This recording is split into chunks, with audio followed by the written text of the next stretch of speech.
말씀으로 시작하는 축복의 하루, 오늘은 5월 15일 목요일입니다.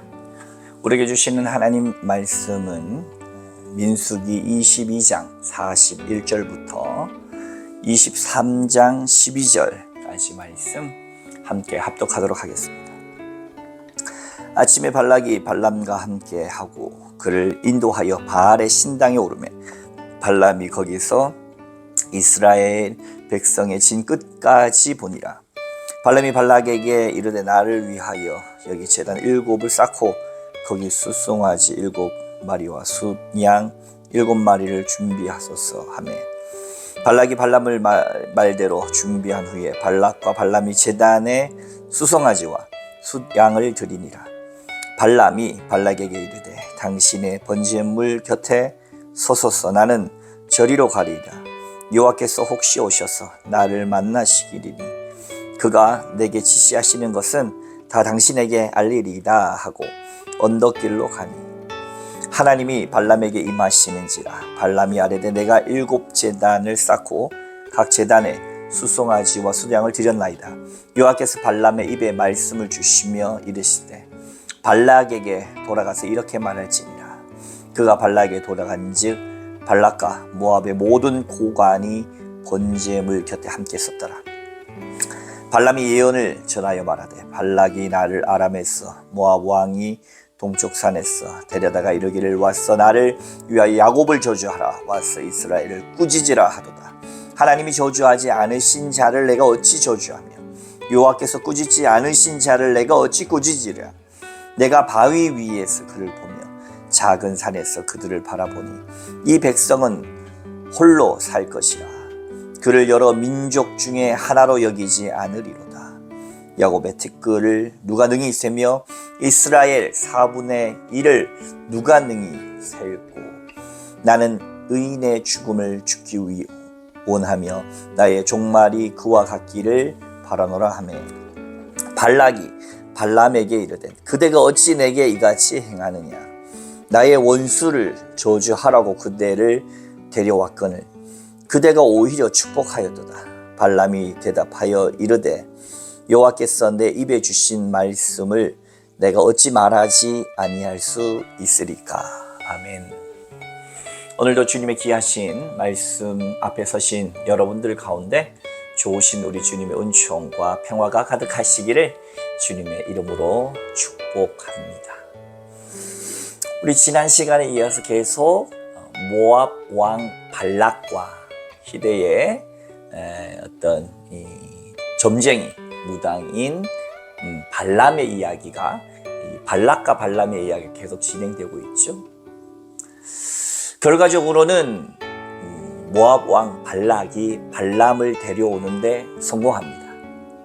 발람은 하나님이 두려워서 가지 않으려고 했는데 고관과 많은 재물에 조금 헷가닥해서 오게 되었죠. 오는 길도 이 노하기를 통하여서 교훈받았기 때문에 이 발람은 재물도 좋고 높은 자리도 좋지만 그 무엇보다 자기 목숨이 가장 중요하지 않겠습니까? 그래서 그의 마음은 이미 굳어져 있습니다. 내가 이 강력한 여호와 하나님의 말씀 외에 다른 걸 전할 수 없다는 것이 확실합니다. 그러나 이 모압 왕 발락은 발람이 자기의 청을 들어줄 것이라고 또 확신하고 있습니다.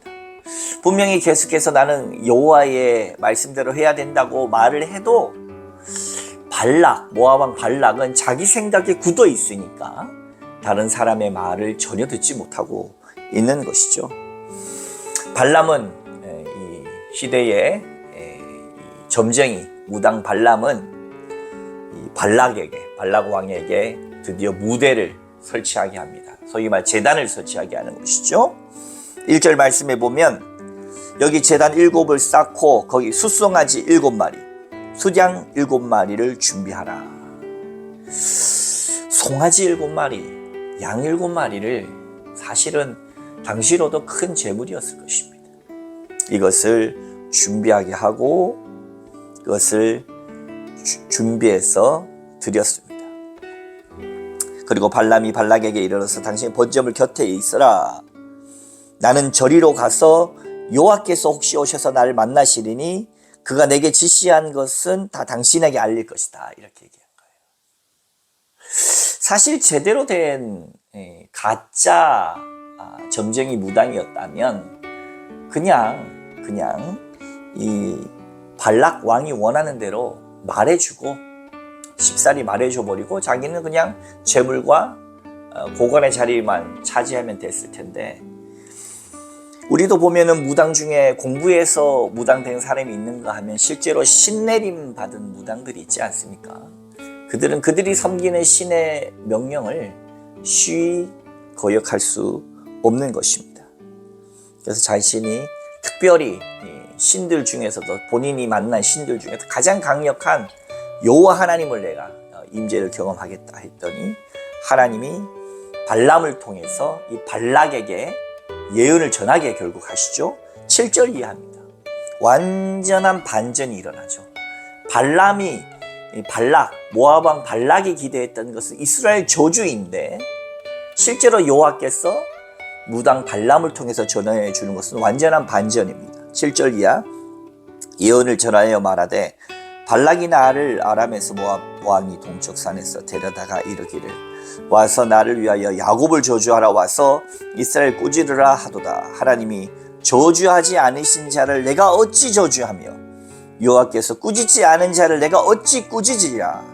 내가 바위 위에서 그들을 보며 작은 산에서 그들을 바라보니 이 백성은 홀로 살 것이라. 그를 여러 민족 중에 하나로 여기지 않으리로다.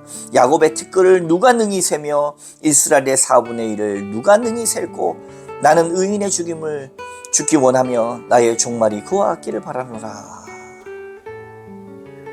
오히려 이스라엘 축복해버린 이런 하나님의 선택하신 이런 백성이 없다 라고 하면서 오히려 이스라엘을 축복해버린 거예요. 모압 왕 발락의 마음이 어땠을까요? 11절, 발락이 발람에게 이르되 그대가 어찌 내게 이같이 행하느냐. 나의 원수를 저주하라고 그대를 데려왔거늘 그대가 오히려 축복하였도다. 발람이 대답하여 이르되 여호와께서 내 입에 주신 말씀을 내가 어찌 말하지 아니할 수 있으리까. 이 용한 무당 발람은 여호와 하나님이 얼마나 강력하신 분이고 하마터면 자기가 죽을 뻔한 것을 알기 때문에 하나님의 말씀을 그대로 전합니다. 그대로 전합니다. 자신의 목숨보다 소중한 것이 무엇이 있었겠습니까? 소위 말해서 모압 왕 발락은 뒤통수를 맞은 것 같지만 그렇지 않습니다. 분명히 발람은 내가 여호와의 말씀을 거역할 수 없다고 계속 이야기를 해도 발락 왕은 듣지를 못했습니다. 자기 욕망에 젖어 있는 사람, 자기 중심에 젖어 있는 사람은 타인의 말을 듣지 못합니다. 지혜의 이야기를 듣지 못합니다. 진리를 바라볼 수가 없습니다. 탐심은 곧 우상 숭배니라. 우리의 마음에 그 어떤 분노도, 우리의 마음에 그 어떤 미움도, 집착도, 탐욕도 모두가 다 하나님을 바라보는데 걸림돌이 되고 하나님을 제대로 바라볼 수 없도록 합니다. 사랑하는 성도 여러분, 오늘의 말씀을 통하여서 우리가 기억할 것은 다른 것 아니라 하나님의 말씀을 우리가 믿고 순종함을 통하여 내 마음에 있는 어떤 그 무엇도 내려놓음의 결과를 낼 수 있기를 주님의 이름으로 축복합니다. 하나님께서 우리에게 정말로 바라시는 것은 순종이에요. 순종. 내 욕망도 때로는 좀 내려놓고 내 눈에 그 어떤 것들도 내려놓고 하나님 앞에 주변 탓할 것도 없습니다. 주변에 불평 불만할 것도 없습니다. 세상을 욕할 것도 사실 없습니다. 가장 중요한 건 하나님 앞에 내가 어떤가. 하나님 앞에 나는 정말로 하나님 기뻐하시는 삶의 자리와 생각과 마음 가운데 있는가.